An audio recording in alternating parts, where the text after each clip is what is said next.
everyone. Oh my gosh, it's Sunday. Hi, everyone. How's everyone doing tonight?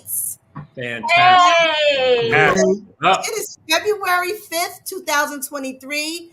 It's a really rainy, dreary day in sunny South Florida. It's been raining almost like 24 hours. I mean, like a tsunami. Wow. It is really bad out here, believe it or not. I mean, it's like we're not even in hurricane season. But all I have to say is that, hopefully it'll clear up. But it's like an indoor type of day. It's literally like, like a cozy Netflix movie. I saw the movie, You People. Have you guys seen that movie? You Yes. I'm So gonna good. watch it tonight. I'm watching So it tonight. good, a must watch. Okay. But I must welcome everyone to the show. It's been a while, hasn't it? Yes. Oh my Yes. goodness. So good to see everyone. We have our key players here. We have our cupcakes, and we have some cornbread in here tonight. And of course, you're in the powder room. You know what I'm saying, everyone? Because we just don't sip the tea. We don't drink the tea. We cut the cake. And what do? We eat it too. Yes, I'm Renita Williams, and you can check me out on Instagram. It's Renita's World. And we just love to give you all the hot topics and all the good stuff that's happening in the world. And we just want to keep you abreast. But it has been a while. We've been missing you. Everybody's been super duper busy. But of course, we love you. And that's why we're here. We were always trying to collaborate. We had the big cruise coming up at the end of April. Woo, woo, woo, woo. Bill is in the building to talk about that. We have another cornbread who you've seen before. Mr. Ron Rice is here. Some real crucial information and very pertinent information about what's happening in the world today. And of course, we have Marlene, your extraordinaire educator, hip hop educator. She's in the building from New Jersey. This is a Jersey broadcast, by the way. Here. All over the map. And What a friend. that's a new puppy, isn't it? This is Prince. That's Prince. Hey, Prince. It's a good name. That's a good name. That is a good name, right? So cute. So I know that's a new addition to your family. But how's everyone doing? How's everyone feeling? Great. Good. Everyone's doing good. The Grammys are on. We're keeping our eagle eye out for Jay-Z and Beyonce's appearance to come up, right now. The ticket sales are going on at like midnight. Is anyone a part of her fan club? The Beyonce fan? It's like a couple hundred. It's like almost $1,000, I think, to be a part of her fan club. I don't want to be part of her fan club, but I am part of her fan club. My nephew, a while back, wanted to go to a concert. I took him to a concert, VIP, and the whole Nice. And so I'm still on the mailing list, unfortunately. Okay, I have not yet been to a Beyonce show. I am dying to go. Tickets, I don't know what's going on. They said they're releasing them slowly but surely through like the biggest fan base states. I think they said it was Houston, LA, and I believe New York. I think those are the top three. And then they're going to release them to those cities, to those fan club members first. Wow. And then it'll be released to the public. I want to go. I would love to go. But I don't know how much the tickets are. Have you guys heard of her price points at all? I've heard of that. I heard of between 500 and 1,000. I heard even like not bad actually. Nosebleed seats. That's what I heard, but I don't know. But I haven't seen. Not bad actually. That's what somebody had said in a chat room or something. Yeah. I am a Beyonce fan. That is my girl. Like I get all my moves and all the, I try to do the puppets. Like I just love her. Like hey, you can't not love Beyonce. I've seen your Beyonce moves too, Renita. I have pictures. You and Tommy were out. I have pictures. Oh my gosh! Don't talk and about video. I got video. We're gonna be doing some puppet challenges on the cruise. Oh, that sounds great. Yeah, it does sound good. Yeah, but like I said, the tickets are like, I don't know. I just hope I can get one. I mean, because I missed all the time she's been Jersey, New York. I don't know. I mean, and people who go there, like, it's amazing. And I tell you, it's just it is amazing. And I've been to her concert when she was at the Meadowlands, and maybe it was 2015 or 2017, somewhere around that time. Now here's the deal: we didn't have enough for $1,000 tickets, but my daughter and I, we were sitting in the nosebleed section, and I had a panic attack. Whoa! Wow. Yeah. Oh. And my daughter's disgusted with me, like, Mom, you're embarrassing me. Just sit down. Sit down, Mom. Just sit down. Wow. Guess what happens? What? With my panic attack, No. I spoke to, I don't know, I spoke to someone in charge. I went downstairs and told them I'm having a panic attack. I can't sit up here. I swear to you, Age is really embarrassed. Mom, I swear to you. Woo, we were sitting they put me in row 3. You're kidding me. And then it was all up. I'm not lying. And then I'm gonna try that. Me too. Yeah, Ron, I'm too. Yeah. Asia in row 3 because I can't take it. That is something else. Oh my! Wow. Well, that's a good story. I mean, that's a good Beyonce story. That is a story. That's a good one. Yeah, and she gave a wow. Well, I went to see Jay-Z actually at the Meadowlands, so that was a really good show. That was probably in about 2017. No, let me take that back. 2013, and it was he put on a good show. I love Jay-Z as well. So we'll see his performance on the Grammys. Here. Yeah. So, in other news, a lot of stuff has been happening, devastating, shocking, devastating, just to the entire country and the world, actually, with the brutal beating death of Tyree Nichols out of Memphis, Tennessee. Wow. His funeral, I know, was this week, and we know Kamala Harris was there, was sitting next to his mother and the family, and Al Sharpton, he actually did a eulogy as well during this horrible time. But your thoughts on that? I mean, I know I have my opinion, but I mean, I want to ask our cast here, what's going on? What do you feel? Ron, can you speak on it in terms of legal, if you can, whatever you can. Yeah. I think the video speaks for itself. I mean, the videos. I mean, at the end of the day, this is as bad of a video recording of a beating. It rivals that of Rodney King. It rivals that of some of the more high profile beatings and murders of people. I mean, it's just apparent. It speaks for itself. I mean, that's just like the legal term. It speaks for itself. And it was brutal. It was unnecessary. There are now reports, right, that one of the cops may have had a relationship with I heard that. the girlfriend, and that he filmed it and sent it to her. I mean, wow. One thing that I try to tell people about this kind of stuff is that it's institutional, and that it can't reform itself. And people who like to think that, well, and you hear cops say it all the time, right? We're going to do things, we're going to change things. I'm a former city councilman in Newark and tried to reform the Newark Police Department and for police brutality issues. It can't reform itself. So I was one of the first ones to ask for a federal decree from the federal government, the AG's office, to come in and basically take over and basically require them to meet certain metrics in order to keep existing as a functioning office. The other thing is it's a fraternal order. And I hate to say it, those of us who are in frats know, look, it's a secret order. We have our secrets. We protect our members. We protect our rituals, right? Even unto death in some level. Now, it's a little bit different with police, but they operate under the same thing. It's the blue. It ain't black or white. They all operate under the same kind of thing here, and they will protect each other, and they will protect each other to the depths, to the end. And that's the nature of the beast. And so when people say, we're against white cops beating black people, I'm against black cops beating black people too. Exactly. Which happens a lot more than you actually recognize, particularly in these communities. In Newark, that's what it was. It wasn't white cops beating black boys. It was black cops disproportionately beating black boys. It's something we don't talk about. But the last thing I'll say real quick is that I hope everybody waits. I know people are like, well, what's taking so long for them to name the other people, to convict other people? Understand that the prosecutor in these cases, they want to make sure they get convictions.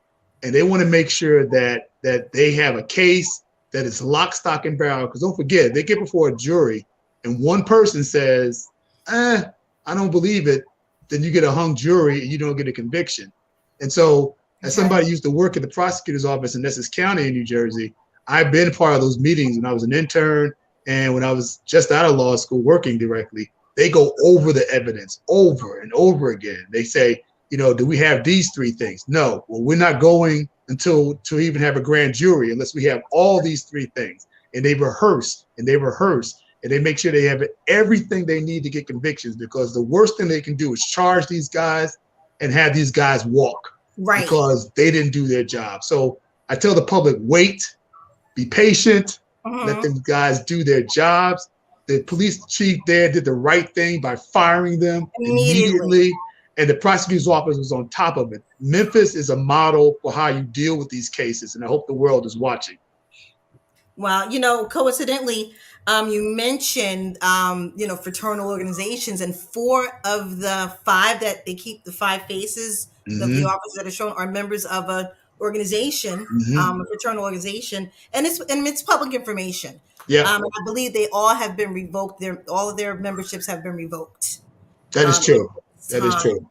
And the Scorpion unit, this is like the police, unit, because a lot of the police divisions, and I know this because my dad was a police lieutenant for 30 years in New Jersey, and he was, juvenile aid bureau, all of these command units. My cousin was a part of the DEA NARC unit.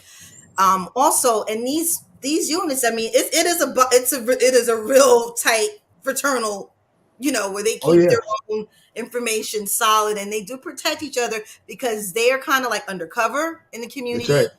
Yep. And again, but see, this was more personal, as now it's kind of unfolding. Like you did say, it was dealing with an ex-girlfriend or a girlfriend, and they kind of were like trailing him, and they kind of just pulled over. It was a traffic stop. So you figure you have a tail light that's out, everyone. Let's listen to this. A tail light out, and the cops just pull up behind you at midnight.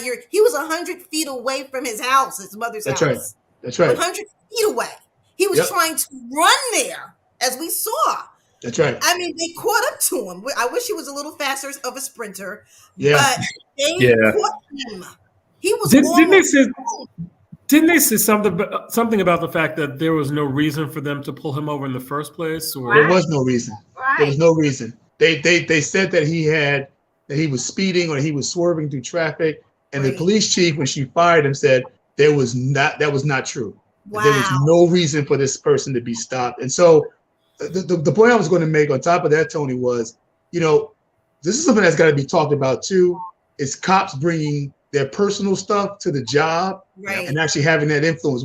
When people talk about cops that are racist working the job, cops also don't deal with their mental issues in a real holistic way. That's not an excuse for these cops. But police have a very tough job. And they don't get the mental check-ins that they need. They don't get the mental help that they need. Cops have a higher than national norm for divorce, for drug abuse, for alcoholism, for being battered, be batterers of their wives, cheating on their wives, and doing all kinds of stuff. And if you look at personnel files of a lot of cops, particularly in urban communities that have a lot of crime, there's some messed up stuff in files. And so we can't, even as an elected official, I couldn't ignore it. I couldn't get a hold of personnel files of cops. Even with my subpoena power as an elected official, I couldn't get so I couldn't tell you if a guy was an alcoholic and was still working on the job, or was a barbiturate abuser and was still working the job. They keep those things sealed, and the power of my office, I still couldn't use subpoena power. I can't believe it. You would think that with the legality of things, that you would be able to have access to that information, especially if it's dealing on high levels of crime and brutality. So who does then? So who is like more of the overseer then? Is it the chief? Is it if it's not you? If it's not you. The only thing you can get is what we asked for and got in Newark, and that is the federal government to get involved. Typically, and here's the thing: is that if you try to do that as a local elected official, you get abused. So when I was I led the first city investigation into police brutality within the city of Newark. And I didn't drive a city car. I drive my own car, but I had a city placard on the car as an official business when I was doing business in my own car. I had my car towed I had Wow. from several occasions for no reason. I had my staff were harassed. I had a staff member who was going through a divorce, and they made it tough on the courts. They were really tough on him as a result of police calling in. Yes. I was followed to meetings I had with the head of the ACLU in Newark at that time. They were trying to say that we were dating because I would meet at her house, and I was like, the lights are on. I was like, you can see us working through the window. They tried to put that kind of stuff out. I mean, it was ridiculous what they did. Wow. Stuff I can't prove. Stuff I can't say. Oh, this is what they did. But you know. Yeah. And so it's light stuff. Yeah. But this is what they do. And so if you're dating a cop, he's mad at you. You know, he can make your life a living hell. Sure. You know, and we can't stop it. So to your point, Tony, you have to get the federal government to do an independent investigation to try and call these folks out, because they threaten local elected officials. They threaten cops who try to do like what Serpico did. Everybody remembers the movie Serpico. Yes. Oh yeah. You know, he was the guy who just didn't want to take any money. He's like, I just want to do my job. I don't want to take, you can take money. I just don't want to take money. They're like, well, we can't trust you if you don't take money. You gotta take money. Right. And they shot him in the face. You know, they led him into a place and let him get shot in the face. And it took that for people to actually help him. He was trying to go to people to say, look, this place is dirty. These cops are dirty. And they won't let me be. Like, if they just let me be an honest cop, I wouldn't have any problems. They want me to be dirty with them because they don't trust me. Right. And he almost lost his life as a result of that. So police reform is a necessary evil, but it seems like it takes every 2 or 3 years. It takes one of these crazy things to happen for us to start saying this. But this has been a problem for 60, 70, 80 years in America. And if you go back to the history of policing, 80s. It goes back to slavery. So Reconstruction, during Reconstruction, after the Civil War. Wow. That's right. The patty rollers. The patty rollers were. That's serious. Yeah. These guys are between like 26 and 32 years old. Young guys, yeah. I mean, all of these guys, you know, even Tyree, he was 25 or 24. Yeah. It's just like the youth. I mean, you would think they'd be a little bit more conscious, a little bit having a feel of each other, the brotherhood and watching out. But again, it was personal. So that kind of set everything to aside. Yep. That set everything aside. So it really wasn't about the business. It wasn't about trafficking. It wasn't about policing at all.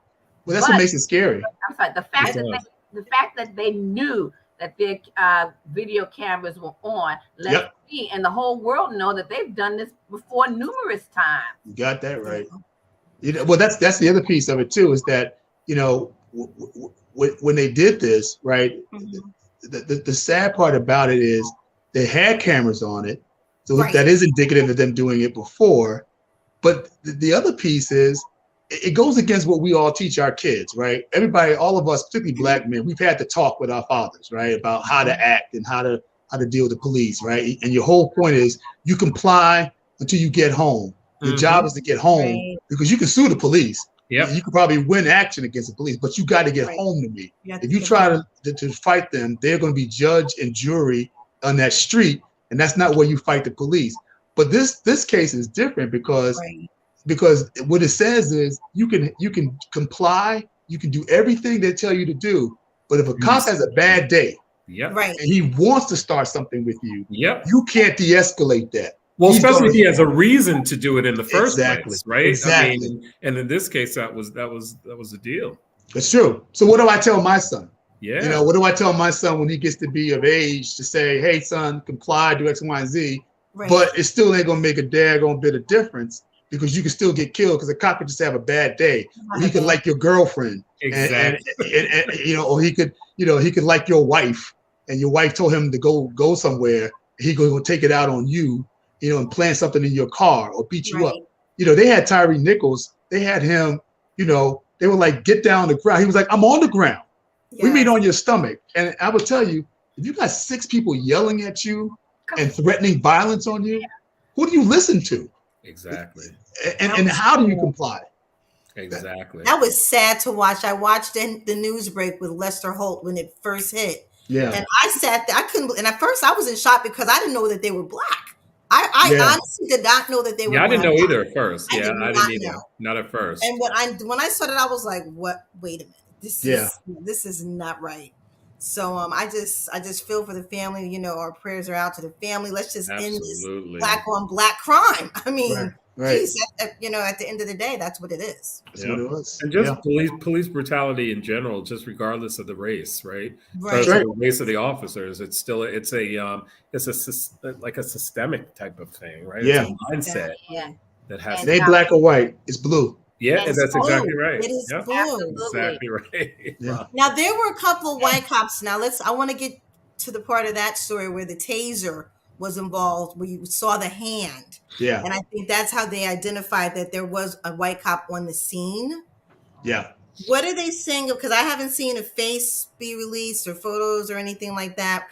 Is that still kind of investigating? Yeah, I think the reason why, and that's why I try to temper people, because I know like emotion is high in this case, right? It should be, right? It should be. But I always tell people, look, they will charge other people.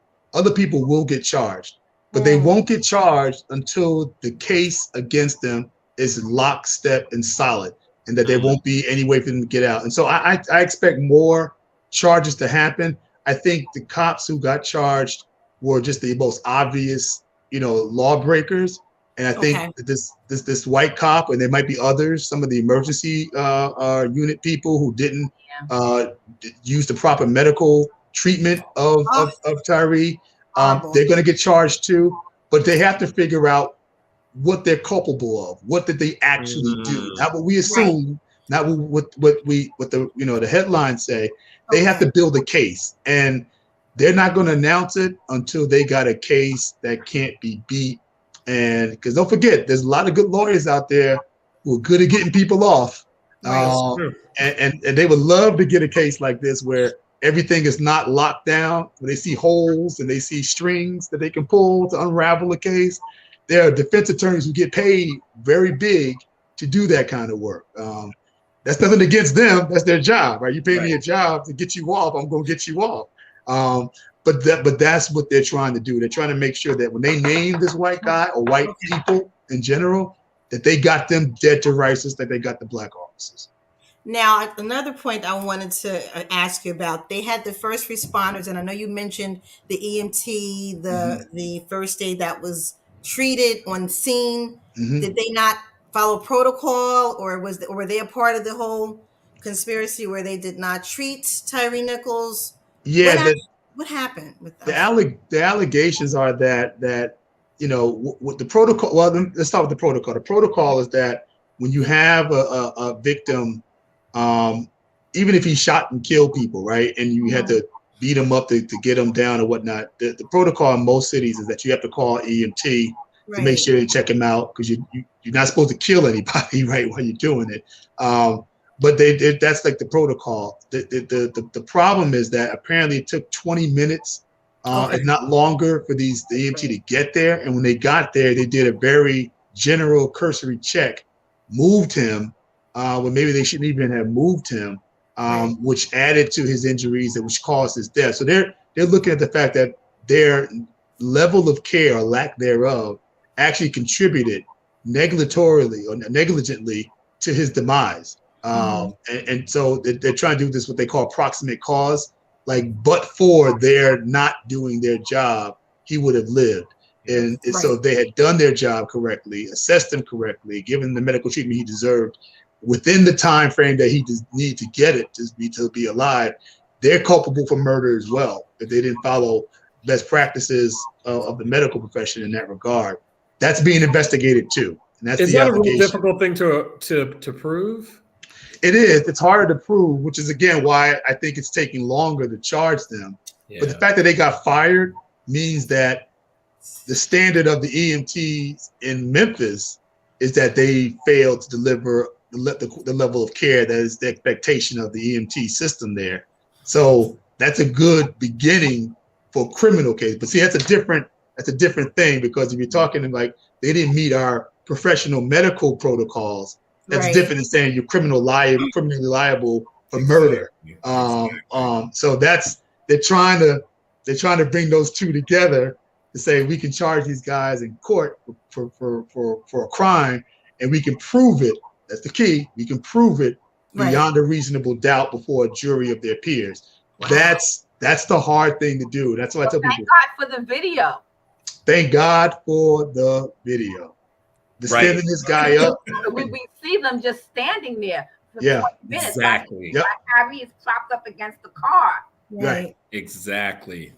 That's exactly right. And you can count. I'm traumatized, folks. I didn't even want to watch it. You know, it was thrown upon me by the news. I didn't seek it out. And then, of course, I've seen it now because I've watched the news. But I didn't seek it out because I'm traumatized.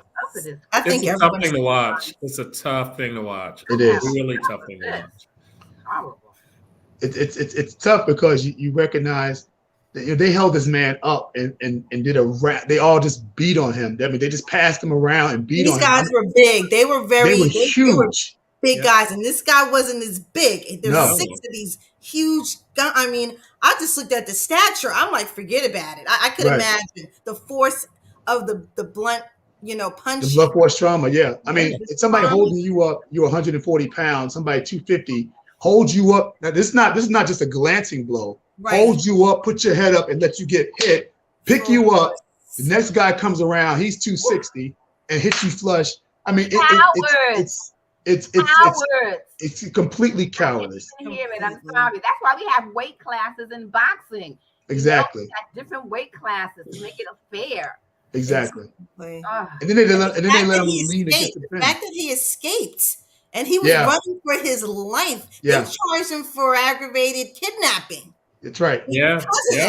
Because they were saying, well, why did he run? Life. Right. Yep. They kept saying, why did he run? And his mother's like, he ran because he was scared. Exactly. And he wanted to live. Exactly. He knew he was being killed. I wish he would have gotten away. I mean, I wish he would have found an alleyway or just, I mean, that, because you knew when they caught up to him, once they got him that second time, that was it. Like that was really like the cap that sealed the deal. Well, the sad part about it is it felt like they beat him because they made him run. I mean, if you heard the way those guys were panting because they were out of breath and out of shape and pouring water on their faces, it was almost like they were angry with him because, like, you made me run.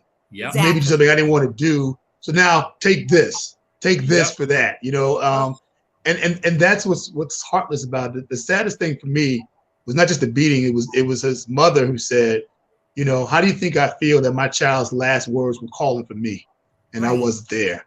I think every parent, feels what that is like to know your child is 100 yards away from you, and you did not hear his last cry, but his last cry was mama. Right. It's the same thing like with George Floyd, calling for his mother, saying, y'all gonna kill me. You're gonna kill me. I mean, that's just gotta stick. And you hear it in the video, you hear it, and it's just haunting.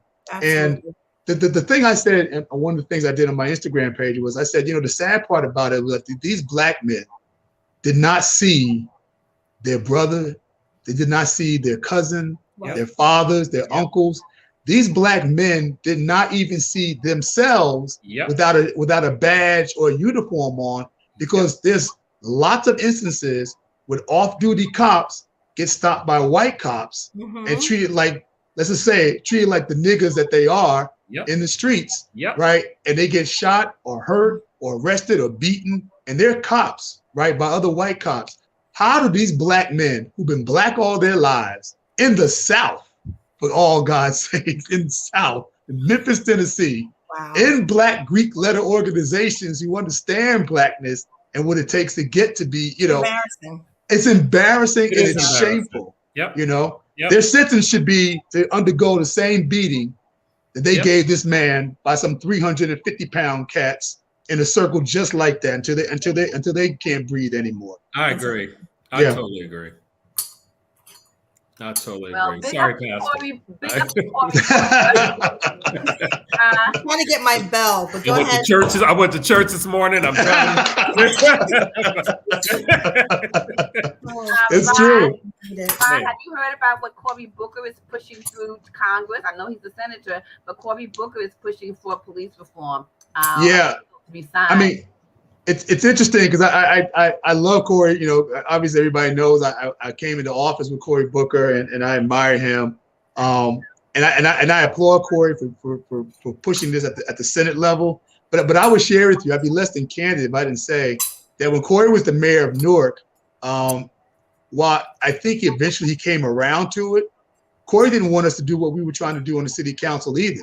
That just shows because he was the mayor, had to deal with the police unions, which I think people need to understand is the real power here. Okay. The police unions, they're the ones why we can't get access to personnel files. They're the reasons why we can't do real major changes. The police union stepping in and stopping what we call qualified immunity, meaning letting police officers actually be responsible in criminal court and civil court for the actions they take and the responsibilities of doing their job. Cops right now have qualified immunity, meaning whatever they do on the job, they can't be personally sued for civilly or charged with criminally because it's in the process of doing their job. And that qualified immunity is universally supported by police unions across the country. And police unions are powerful, right? So Cory was reluctant to take them on when he was mayor. I think now that he's in the Senate, and he doesn't have a union over him, right, that he has to manage and deal with their contract and stuff, he's been a lot more courageous about it. But I will tell you, and he's my brother and I love him, but Cory was not on the front lines with us, nor were most of my colleagues on the city council when we were trying to push this. It was myself, the ACLU, and organizations like Larry Ham's organization, People's Organization for Progress, and a lot of those reform groups in Newark that really stood with us because people were afraid and people were nervous about what the cops would do to them and their families. Don't forget, one of the reasons why we started doing what we did in Newark was we had members of the LGBTQ plus community who were saying police were breaking up their parties and calling them out their names. And when they would go to the Office of Internal Affairs to file a complaint, they were told, wait a minute, somebody will be here to deal with you. They would call the police officer who they were trying to do the report on and summon him downtown to meet with the family before they filed the report so that they would apologize. Like, I'm sorry, I don't want you to file this report. I need you X, Y, and Z. And a lot of them felt like they were being pressured not to, left. I had one person come to me and tell me that when she said, they told her to stop, they brought the police in and said, hey, please don't do this. I'm sorry. How can I make this up to you? And the woman said, hey, I'm filing this report. The police officer pulled her in the corner and said, I know you and I know your family. I know people who got drug issues in your family. Oh, wow. I know that you have a criminal record. Whoa. And I'm the wrong person that you want to make an enemy of. I will be on your butt every single day if you file this report. And and so we did our own process in my office where we had you file out an internal affairs report with my office, and we forwarded to the ACLU. And all that became the basis of the federal government coming into Newark. Literally the first two people that the AG, assistant AG's office met with when they came to Newark to look at whether they wanted to do a consent decree, they met with Larry Ham from People's Organization of Progress, and they met with me. And they wanted copies of all the things we had given the ACLU. And I met with them in private. I had to meet with them at an undisclosed location that the ACLU put together for us because there was nothing nice about what they were trying to do. So I applaud Cory doing it. I think it's the right thing to do. It's high time. He's the right person to make the case and to make the argument. I'm proud of him. But I would tell you that, like I said, even his courageousness, he wasn't always courageous. Yeah. And that's the problem, because Black elected officials particularly are scared to step up to when they're in office, to step up and say, this is wrong, and I'm going to step up because they are fearful of the repercussions that can come with that. Wow. Well, everyone, during that time, they felt Cory actually had another agenda anyway. I know. So that's why he kind of fell back, when I was living in New Jersey, that was, he didn't have a lot of fanfare. I know. During his office, while serving as mayor, True. Because he felt he had a bigger platform ahead. Yeah. I'll just, I'll leave it. I'm just gonna stop right there because but you know what I'm talking about. I know what you're talking about. But this is really good. Like, and for people who don't know what the ACLU is, can you please let the viewers know what that stands for? Yeah, ACLU is the American Civil Liberties Union, and they are an organization that protects First Amendment rights and the fundamental constitutional rights of citizens, and they're non-partisan. They're not Republican. They're not Democrat. They're about liberty.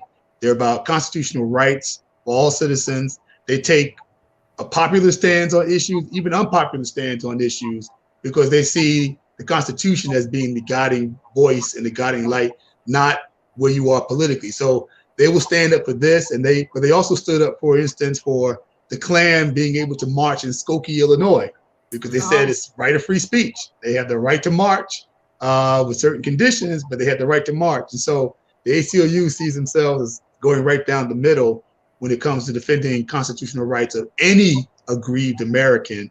And that includes people we don't necessarily like or agree with, but they still say they have the constitutional protections that ought to be protected. So sometimes they're on things that we all like, and sometimes they're on things that we don't like, but they see it. Again, I'm not a member of the ACLU, but they see it as part of like protecting everybody's constitutional rights. Thank you for that clarification, because I had a couple of people texting me asking what that acronym stood for.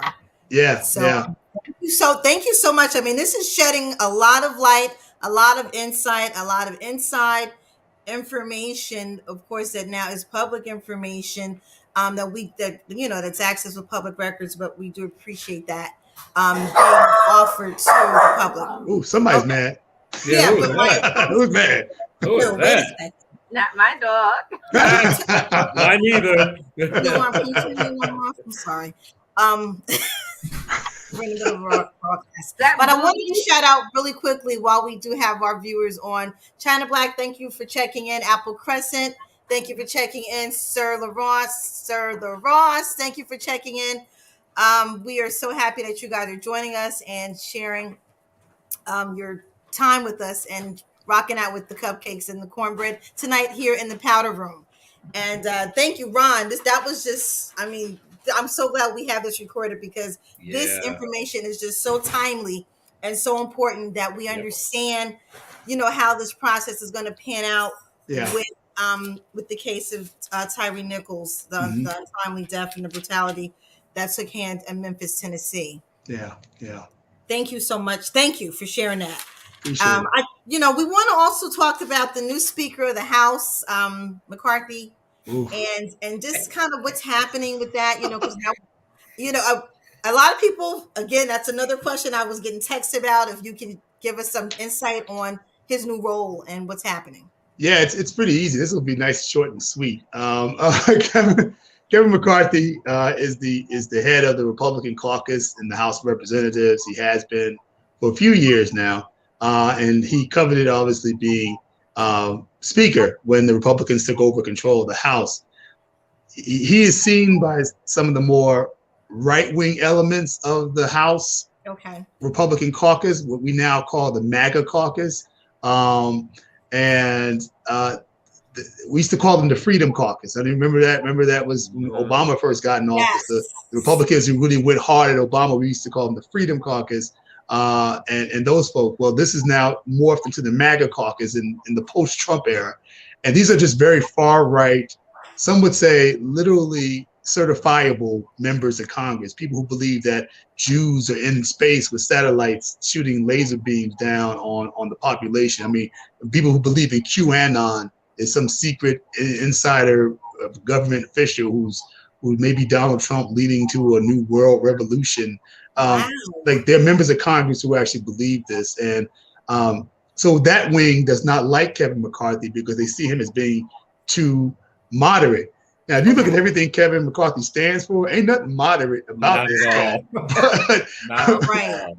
But this side is so to the right. They think he's too liberal.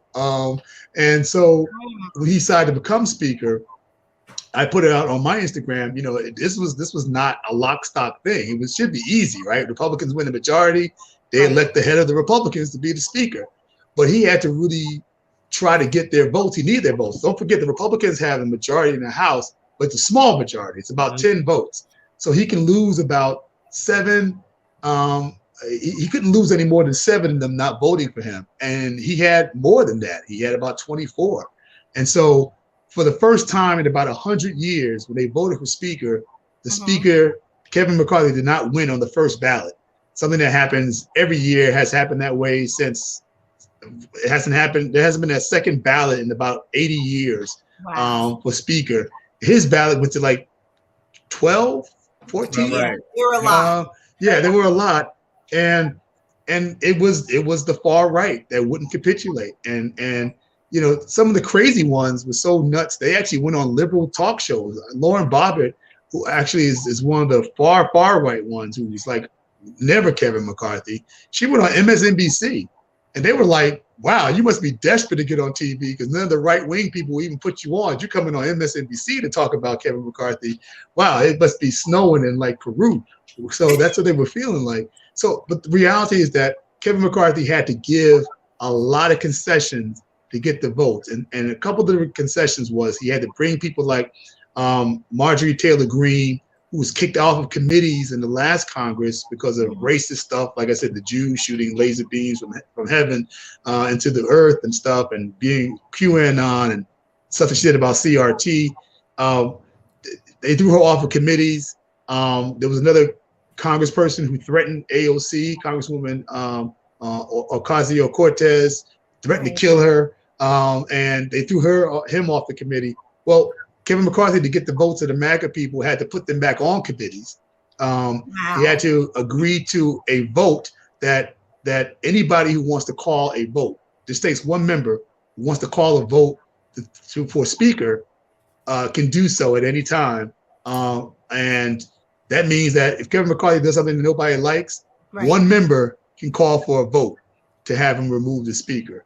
Which is just ridiculous. That's ridiculous. It's no way to lead. He agreed to this. Like he wanted this position that bad. That badly. And they're gonna do crazy investigations. So I talked about this on my Instagram page that they're gonna look at Hunter Biden's laptop. That's gonna be one investigation. They're gonna investigate the Homeland Security Secretary. They don't like him. They're gonna investigate him. They're gonna investigate now probably the Chinese balloon.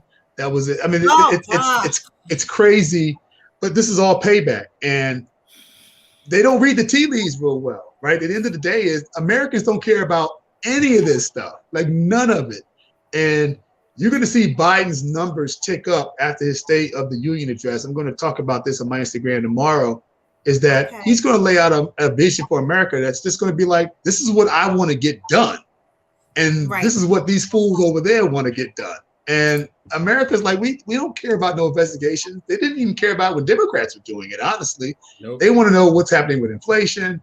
They want to know what's happening with the future. And this does not, the average citizen doesn't give two hoots about it. But this is now the speaker paying back the people who gave him the votes to be speaker. He doesn't even want to do it himself. But this is what he has to do in order to like satisfy people. So he's got to throw off Omar from her seat. He's got to throw off Eric Swalwell from his seat. He's got to get rid of Congressman Schiff from his seat, because these are the concessions he gave up, and he has to do it in order to keep these people voting for him to make him speaker, and not to vote to try to remove him as speaker, because he gave that power up to them. So this is why it's a circus, right? Wow. And when you have a circus, you got to have clowns. Okay. And there's a bunch of those. Oh, speaking of clowns, where do you see Santos in all of this? Oh gosh, I'm glad you brought him up. I'm glad you Marlene, why'd you bring him up? Because you mentioned clowns. That is, man. I mean, and the lines, everything just continues. Go watch the movie that Eddie Murphy starred in called A Distinguished Gentleman, about how you can actually grift your way to Congress. And George Santos is a modern day real life Eddie Murphy from that movie.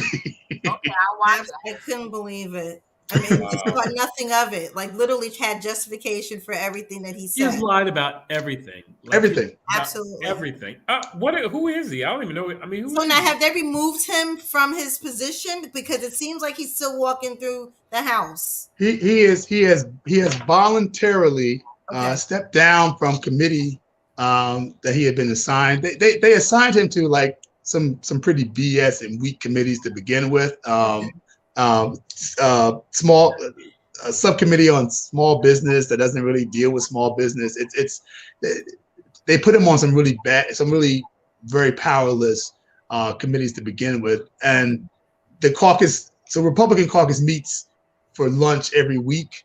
Democratic caucus meets every week, and so they have meetings about what they're going to vote on. They whip the votes, and they talk about committee assignments. And so they probably told him, "Look, you need to resign. We're not going to remove you because we can't be seen like we're caving in, but you need to voluntarily resign from this until we can straighten some of this stuff out."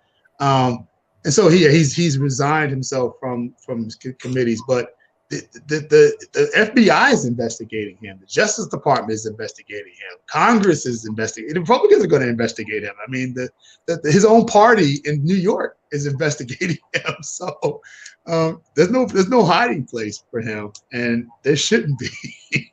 He's a nut. Yeah, completely. He looks good in drag, though.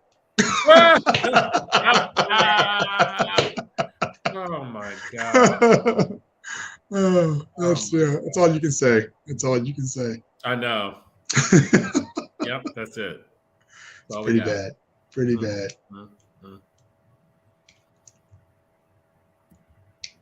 Benita, are you frozen? Yes, Benita. Oh, I think she's frozen. She's frozen. Oh. Benita.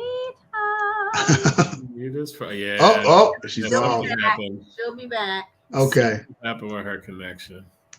Yeah, but the Republicans are interesting. I mean, I have to watch what I say because I have to lobby to some of these folks. But there is an element that I think even Republicans they recognize they're not going to be able to govern. I mean, I sometimes you have to be careful what you ask for. You just may get it. So they want the majority by any means necessary. They got it. Yep. And they got too many of this odd element that they can govern effectively. So they're not going to be able to do anything. Nothing's going to happen, right? Nothing's going to happen. Nothing's going to happen. Especially, yeah.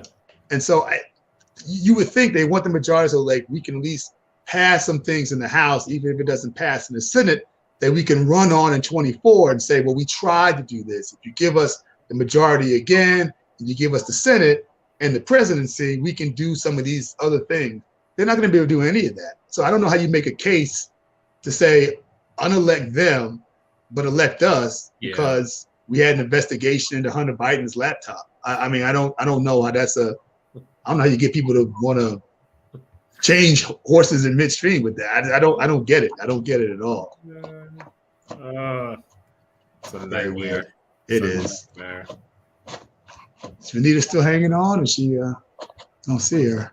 I think she'll be back. She'll be back. Okay. Yeah, I think she may have. What's happening in the world? That's lovely. That's nice. I'm sure there's a lot. Exactly. Right.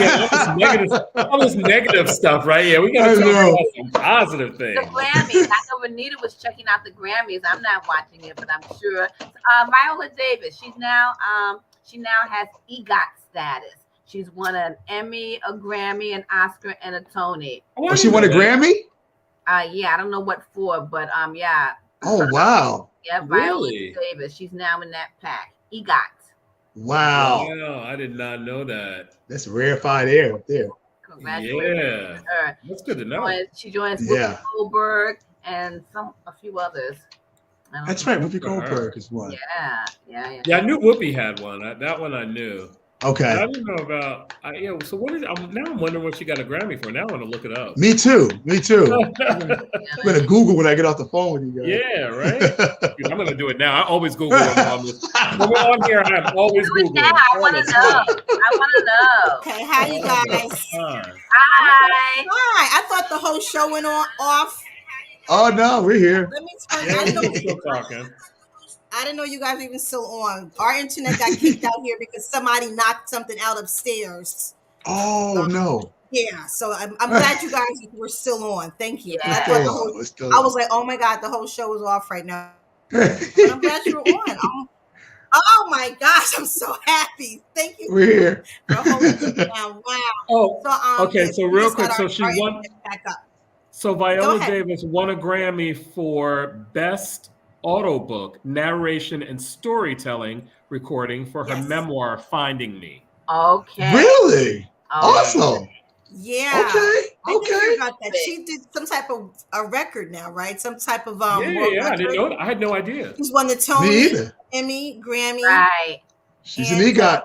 Yeah. right? What anything Yeah. else? That's She's it. in the club. Grammy. Yeah. Yeah, the Emmy, the Grammy, the Oscar, and the Tony. Oscar, Right. right? Yeah, There you that's go. right. Yeah. There you Well, go. we were wondering, Renita, what she won the Grammy for because we didn't know what the Grammy. Right. I don't know. Was it the audiobook? It's for It was the audiobook. audiobook. Yeah, we just found out. That's awesome. Well, I'm sorry that I got out of the conversation, but I'm glad you guys held it down and kept moving. Did we close out, Ron? I mean, we did. Yes, we did. Okay, so we're gonna be coming back with Ron. Ron's hanging out. Ron, you're here. You're part of the show. Of course, we know that. So we're all gonna be doing commentary on things, but you have to make sure that your weekly, I will. Resident legal analyst of the show. For you guys, anytime, every day, any days, I'm good. I'll make the time. It's just so much to talk about. We have to go on more often. I know a lot of times we plan to go on, and everyone can attest to what we always do behind the scenes. We plan to go on, but sometimes it doesn't happen. I understand. So we try. We do try, to make it happen. We're going to try even harder because we love our viewers. We love you for watching. Thank you for supporting the show and watching the broadcast. And we see how many viewers that we have once the show ends because we're able to see the viewership on the YouTube channel. And I'm just very thankful that everyone is really, rocking out with us. And definitely. Rita, what is the formal YouTube title? Because I wanna. It's the Tommy Williams Show. We're under the Tommy. Gotcha. Williams Show. I gotcha. Oh, that's awesome. I like it. So I'm looking at some comments in here. Apple Crescent, how are you? Wow, I haven't talked to you or seen you in a while. Thank you for acknowledging that my screen was frozen. We have some internet issues, and gosh, this area where we are, the internet is not that great, and that's another thing as well. But I'm just trying to scroll down. You guys want to talk about anything? I know we had a lot of topics that we had talked during the pre-production. Well, it's another sad thing, but Apple Crescent did talk about Ricky Smiley's son passing on. Oh my God! Really? Yes, his eldest son, I should say. Yeah, does anyone know the cause of death? Because I haven't.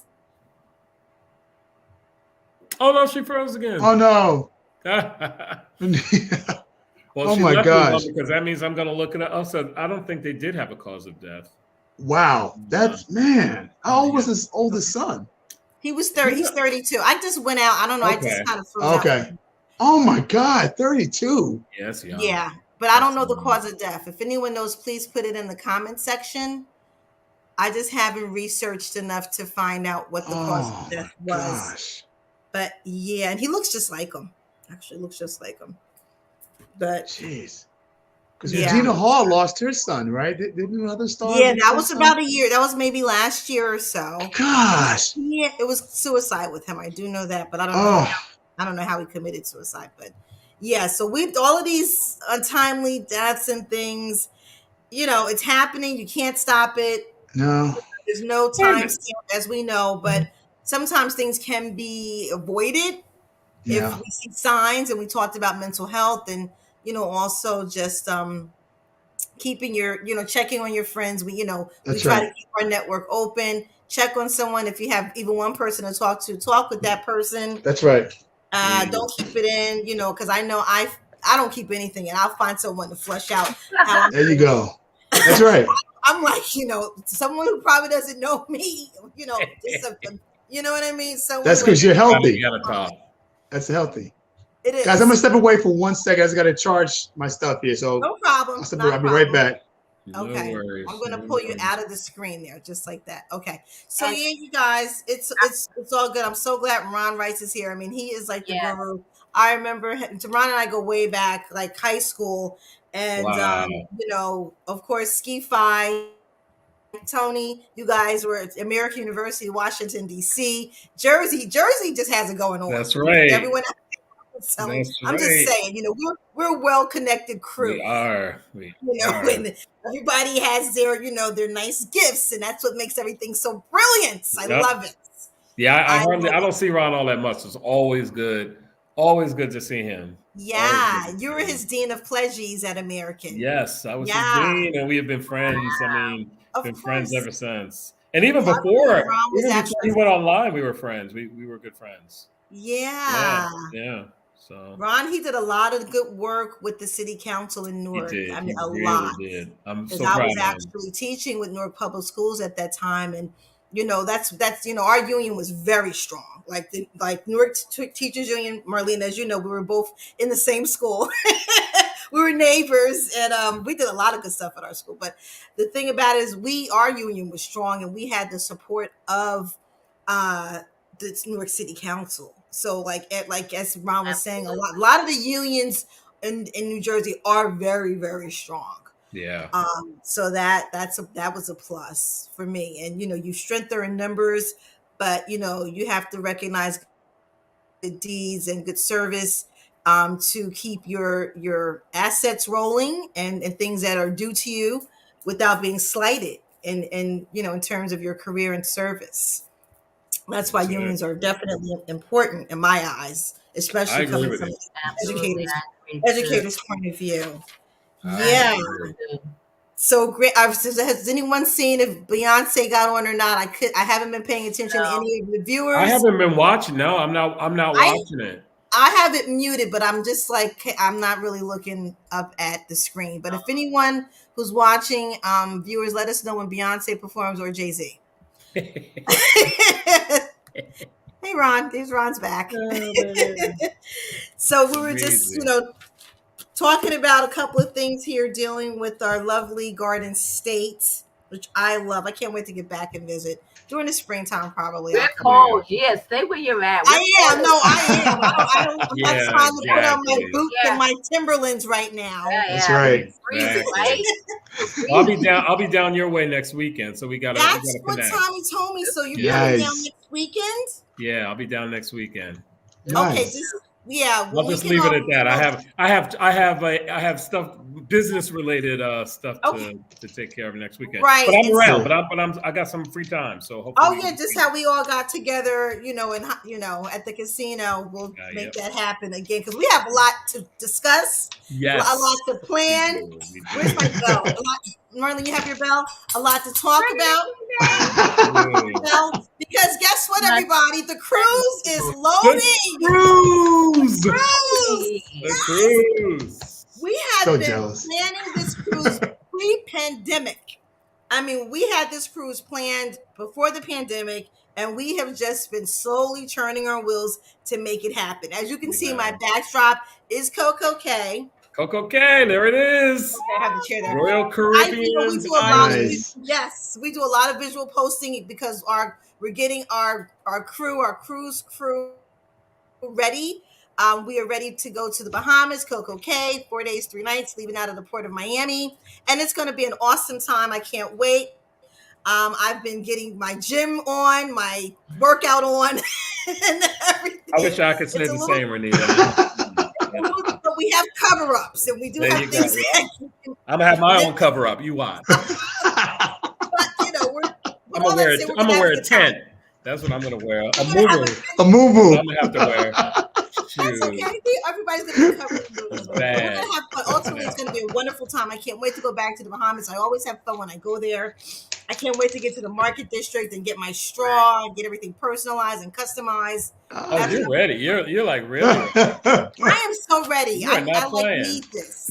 Need this. Freedom of the seas. I had somebody that's going right that asked about getting on the ship. How early can we get on the ship? So they're already excited. They're ready to get on the ship now. Well, you gotta wait, but you know, maybe as early as 11, you might be able to get on. Okay, so 11. That's when we can start getting Yeah, on? well, what's going to happen is once everybody's like, ready, confirmed, finished paying everything else, then I will send out an email that has all the instructions on making sure that you get online to Royal Caribbean's website, set up your account, Yes. using the confirmation number, and that will give you access to just about everything you need from here forward. So drink packages, if you're looking for an excursion that you might want to go on at one of the ports, you can definitely look there for that purpose. If you want to look at specialty restaurants, they have a number of specialty restaurants on board, a steakhouse, an Italian restaurant.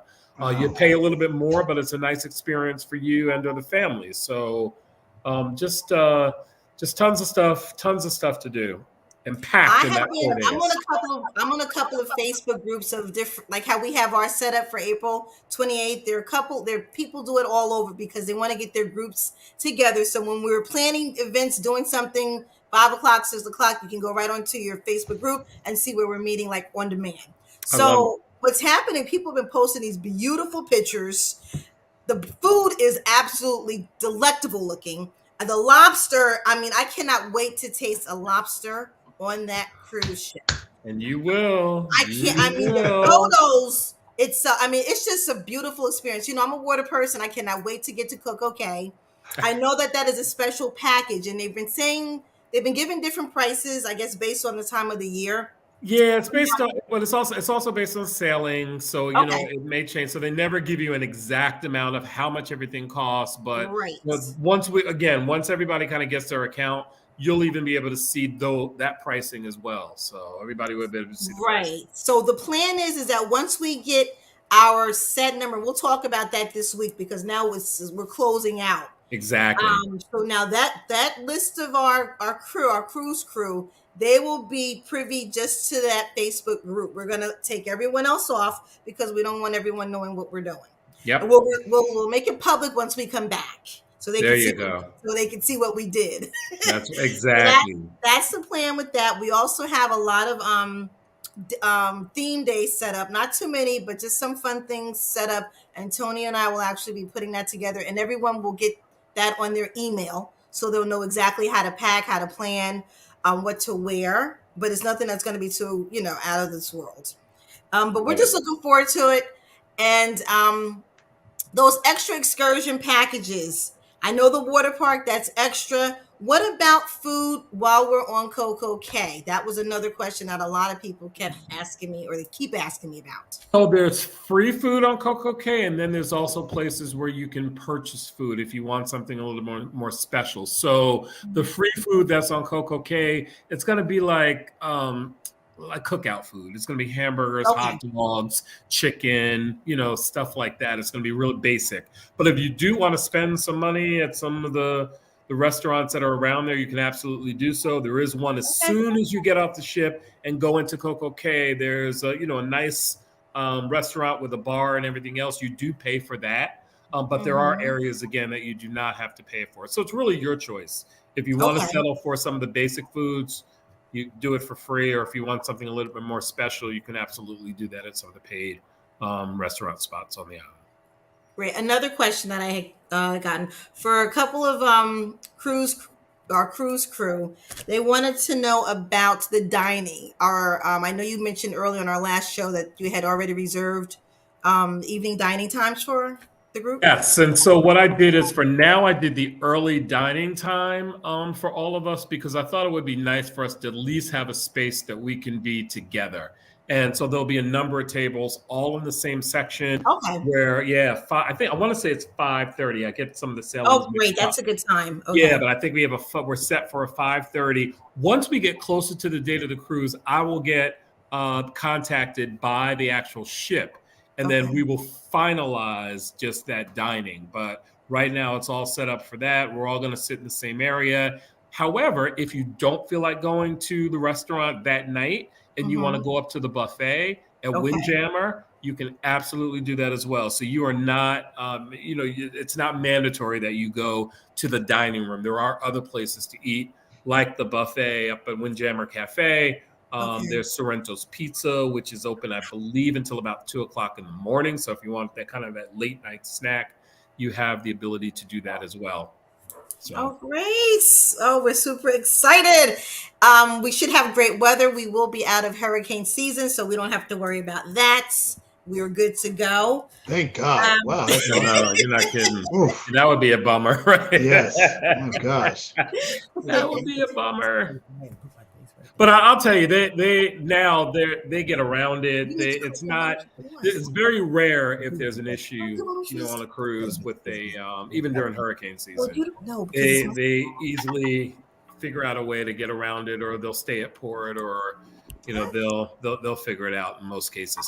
And I've been many times during hurricane season, and not once have I had an issue. What up? Hey, what's going on, y'all? What's going on, Tommy? Nita had she wanted me to make sure that I came in here. She was really, concerned about my coming on. And she sent me the link. But I didn't have the time. I just ran my dad back. Folks, I just want to say hi, and frat brothers, I just want to say hi and give you the 5-star salute. Appreciate Awesome. you all, and have a great week, everybody. Okay? Hey, Marley says hi to you too, man. Hey. Hey, Marley, say hi. Stuff. Kind of standing here. We're ready for the cruise. Tony, your Marley looks like my Spiky. I know, right? Oh Wow. my goodness. Oh, Tony, how long have you had Marley? I know. Since 4 He's years. cute. Has it been 4 years? Yeah, Wow. Yeah. Wow. Yep. Had him for a while, man. I'm trying to get a doggy, man. I'm trying to wait till the kids get a little older. My wife's not a dog person, but I am. I'm such a big dog person. I am. Oh, wow. I had a dog when I was running for office, man. She would wake me up to go to events. That's how good she was. I swear to you, man. Like, it's time to get up in the morning. Let's go. Well, man, if you want one of the most kindest, loving dogs in the world, the Doodles. The Doodles. They are at like the Golden Doodle, Lab Okay. Doodle. They're a mixed breed, but they are the sweetest.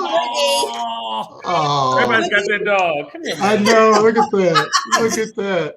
So Boogie's a Shorkie, so he's a Shih Tzu and a Yorkie mix. Nice. And he is from the Bronx. We got him he's from the Bronx. Oh, from the Boogie Down. You got him from the Bronx? We got him from the Bronx. Boogie Down. Did he come with a knife? Sorry? Did he come with a knife? He's very active. He's very overly protective of me. He's active, but he's this very sweet dog. He terrorizes the neighborhood dogs, so they're scared of him. The neighbors, they see him, they go the other way because he barks so much, right? Because he's from the Bronx. The thing about it is exactly because he's from the Bronx. That's right. Ron, you're right. He's very sociable, and if I don't run to a dog quick enough, he's trying to drag me and pull me to the dog. So that's what the problem is. So he's he's an extremely sociable dog. So say hi to everybody. Boogie. Boogie down. That's me. Boogie down for life. Boogie down. Dog, we're dog lovers here. It. We're dog lovers. I grew up with the German Shepherd. So did I. I did too. That was my last dog. I've had shepherds all my life. All my life. I've had 5 shepherds in my life, and 4 of them were named. The 3 of them were named Butchie. I just named one Butchie. The other one, the other one was Nefertiti, and then so I used to call it Titi. And my last one was Precious. That was my last one. No. Yeah. We had Spike. And they were, she was a recovery dog. So I got her from a pound before they were going to take her out. So yeah, she had been abused by her previous owner. I was like, when I died, I was like, you will never be abused again. You will be loved until the day you die. And that's the kind of relationship we had. So it takes dog lovers understand that, right? Exactly. Other people don't. They don't get it. Those are babies. They are babies. So I'm an animal advocate. Same here. Ditto. Yeah. So that's good news with the group here. Yes, we have to do like a dog day or something. I don't know. Let's think of something down the road. Like that'll be awesome. That'll be awesome. We got to get the Rice family dog. Yes, man. Yes, I told. Let's see. So my oldest is 7. She'll be 9. I said by 9 we're gonna start with fish this year. And maybe we'll go to something else next year. Then the year after that, we're going to do dogs. So you guys show me. They have to be able to walk the dog. I mean, that's it. That's it. Because right now I'm picking up Play-Doh, so I know they can't walk a dog. So That's not going to happen yet. So. Yeah, no, not yet. We got some more time. Exactly. I'm going to say good night and carry on. Oh, right here. Good night. Good night. Marlene. Next time. We'll talk with you. I'll give you a call during the week. Thank you for rocking out, Cupcake. All right. Take care. Okay, well, here we are, Ski-Fi in the building. Indeed. But the cruise, we want to get a little bit more information, Tony, on the cruise. And I know Marlene, she's all set. She and Diana are actually rooming together. I do know that for a fact. But we have other people who, now they're last minuters. And I know there was a mention about a third person in a room, but is it just another bunk bed, or is it a twin, or is it a cot? What do they do for the third? And I'm just asking this off, just real quick. Yeah, so I'll talk to you offline about that third person, because I don't think that's going to happen from what I hear. Okay. So if it was what we were talking about before, but if there is a third person that needs to be in a room, there usually has to be a room that's equipped for a third person, and not all of them are. So for example, if you have 2 people in a double right now, it may not be equipped for a triple. So we would have to move them, all 3 of them, to a new room, or at least the 2 that already have that room. Otherwise, we just move that person into the room if it is equipped for it, and then they pay their deposit towards it. That's it. Or pay it off. We have the girl down here waiting. It's due at the end of next week. So yes, we're finalizing everything. So yes, the inventory, by the way, the inventory goes away on the 11th. So the 11th is what? Saturday. So Saturday, the any little bit of inventory that we have left goes away, because I bought a lot of inventory. Okay, and it gets released to the general public. Yes. Is that how it works? Yep. Okay, it's gone. Yeah. So we have a lot of people. Well, everyone is coming down the day before. We've already made that, that's a rule, because it's going to be better. Well, we're suggesting it. So I know Danny, he's booking his flight to come down. Everyone's just coming down the day before.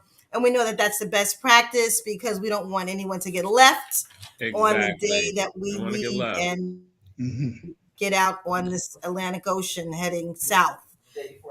And what we're going to also do is a nice activity beforehand, nothing too extreme, but just a little meet and greet on South Beach. I love it. I love it. So we're going to get ready for that. So, once we get our final numbers and our final group, and that will be on Saturday. That'll be this week. Yes.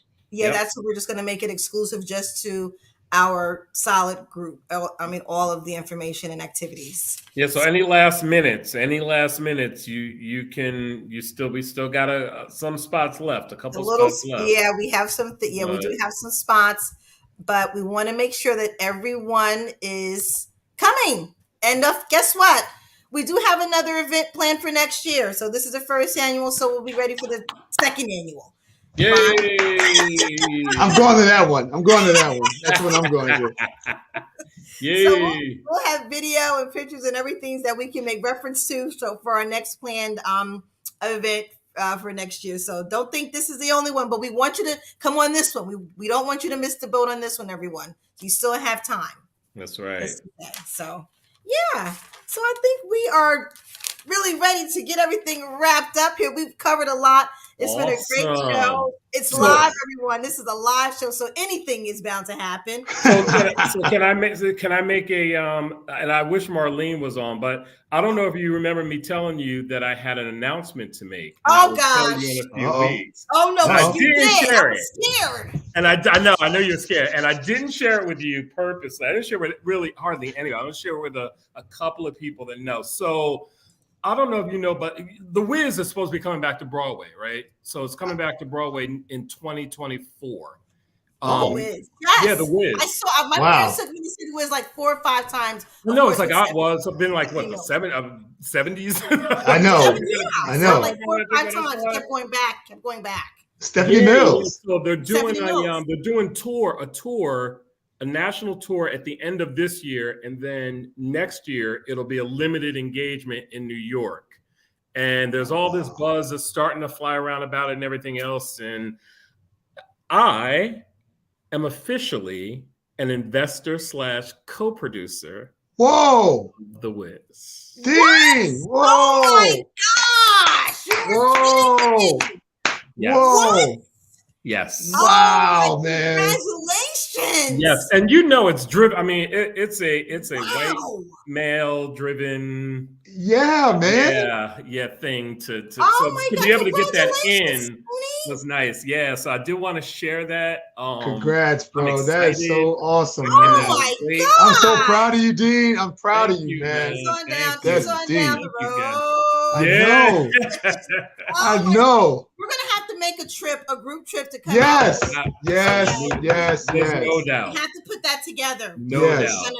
We have to make it happen. Yeah, they're That is trying awesome. to finalize all the casting now. You're Okay. kidding me. So yeah. Is there Wow. a chance that Stephanie Mills is gonna have a cameo appearance? I don't think so. Oh, What I hear, but it that would be it awesome. may happen. I have not You heard are that, but kidding it may me. happen.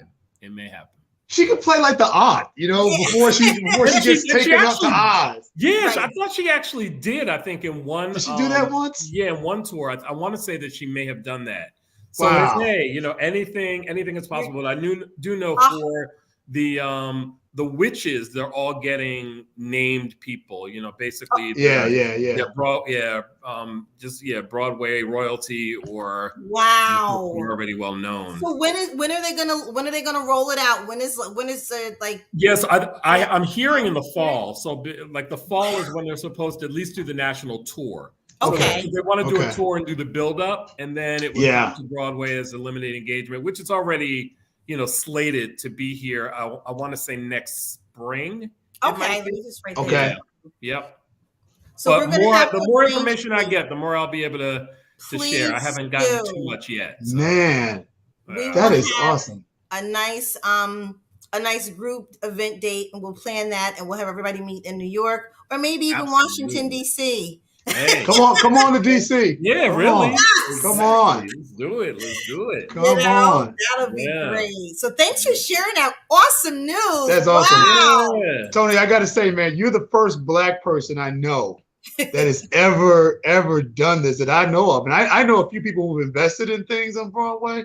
I don't know anybody Black. Yeah, no. Wow. I don't. So this is it is very recent, and there's more. So there's others too now that have done it that are Black, but it's very few. It's very few. How long was Happy your Black process History Month? getting involved? Happy Black History Month, exactly. Yeah. Black History Month, right? Exactly. That's right.